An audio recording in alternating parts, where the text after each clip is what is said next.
Hello everyone, in the last video we saw how we can install Claude Code, and in this video I'm going to show you how we can delete or uninstall Claude Code.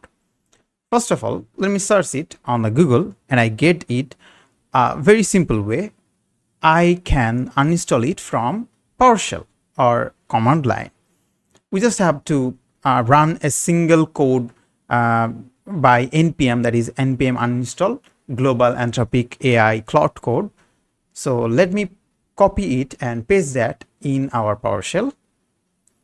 After successfully uninstall that, then we have to delete the .claude folder.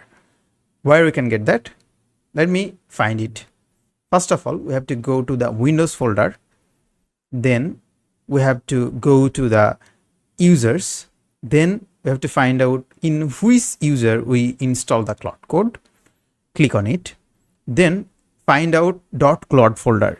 If you didn't find that, you have to turn on the hidden file setting.